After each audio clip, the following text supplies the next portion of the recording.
Good evening, everybody, and welcome to the video. We are studying the 50 states of America, the people, the places, the history. This is a box set I got at Books A Million.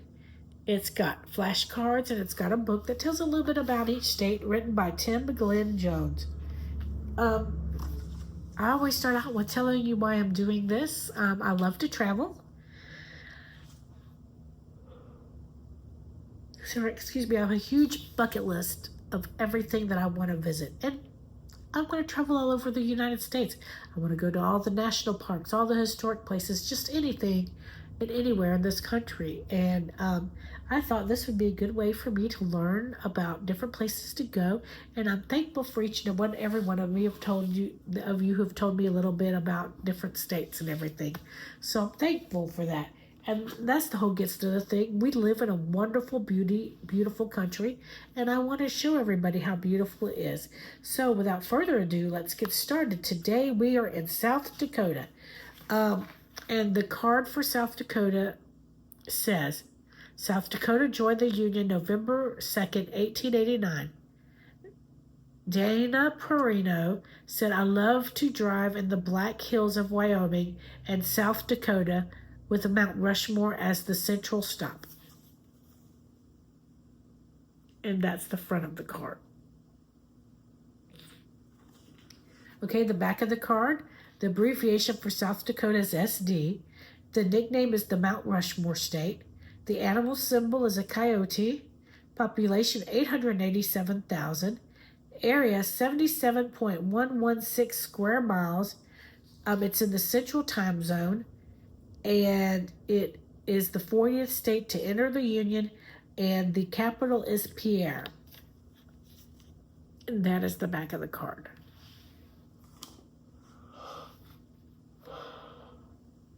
Sorry, y'all, it's been a very, very, very, very, very long day.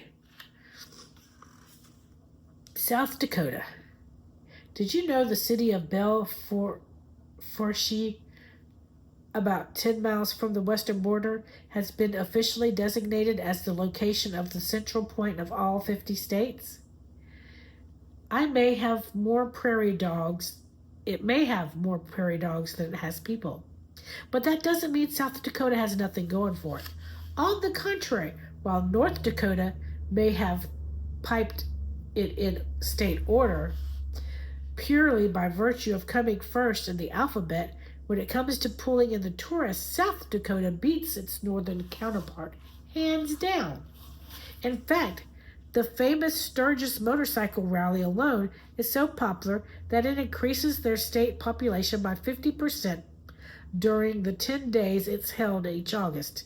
The rally has been attracting bike fans to the Black Hills for over 75 years, as has another Black Hills attraction, Mount Rushmore, one of the country's most iconic landmarks.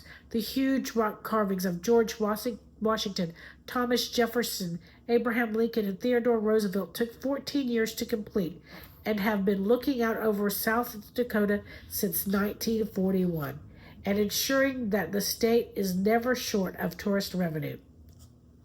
The incomers. There's gold in them there hills, too.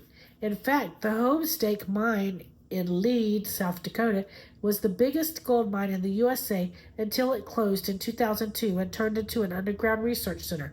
The discovery of gold in 1874 followed hot on the heels of the arrival of the railroad and triggered a sudden influx of European and American settlers into lands specified for the Sioux people. Trouble ensued, culminating in the infamous massacre at Wounded Knee and the removal of the Sioux to designated reserves. Despite the blot on its history, South Dakota is home to 9 Native American tribes and has recently added another tourist attraction in the shape of a rock carving of legendary Sioux warrior Crazy Horse. At 563 feet tall, the biggest sculpture in the world. Beautiful landscape. The Black Hills of Dakota, immortalized by Doris Day and Calamity Jane, may be the main attraction in the Mount Rushmore state, but the main population centers are on the opposite side of the state, with Sioux Falls on the Big Sioux River being the most populous city. The Missouri River divides the state down the middle into separate time zones with different geographical characteristics. The East River side features fertile farmland, but the West River side is more dramatic, a mixture of prairie and steep-sided buttes. There are dinosaur fossils aplenty in Badlands National Park, including a rather fine T-Rex. And further west in Hot Springs, you can see a large collection of mammoth bones still in situ. The state capital, Pierre, lies in the middle of the state on the Missouri with a population of 14,000. It is the second least population of all U.S. state capitals, but it does have a rather cool fountain in the grounds of the Capitol building that is fed by an artesian well that spews out a mixture of water and natural gas that can be ignited, a bit like a huge flaming sambuca. Pierre's name harks back to the days when South Dakota was part of the French territory of Louisiana. It grew as far as U.S. fur trading post called Fort Pierre from the early 19th centuries and took over the capital from Yanktown when South Dakota gained statehood in 1889. As part of the Great Plains, South Dakota is a big producer of the familiar staples, cattle, wheat, corn, soybeans, but the reliance on agriculture has given way to financial institutions, defense, and tourism. And then I've got here the picture of Mount Rushmore with George Washington, Thomas Jefferson, Theodore Roosevelt, and Abraham Lincoln, immortalized in stone on Mount Rushmore by Lincoln and Gutzon Borglum, 1941. And that is the picture there. Beautiful. And that is it. That is the reading for tonight, folks. I hope y'all like that. Have you been to South Dakota? Did they miss anything on the list of things to see? I would love to see about Rushmore. It is definitely on my bucket list. My bucket list is so huge, though. I think every state is on there, and there's things to see in every state, and that's why I love this study, or this stuff here, because it's so interesting to learn of different places. But I hope that you like the video. I hope you like, comment, subscribe, and share. Do all the things that help me get these videos out. Don't forget, we're doing the Bible recap. We're reading the Bible in a year in chronological order with the Bible recap as our guide.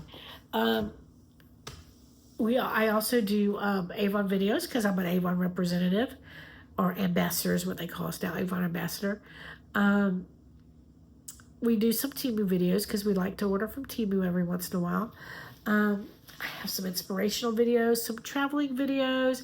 Tomorrow I'm going to see The Chosen season opener for season 5. There will definitely be a review there. And child advocacy, because I'm a volunteer guardian ad litem for the state of Florida. So I visit children that are in foster care or with family members, and I kind of get to be their voice and get to figure out how they're doing and what they want.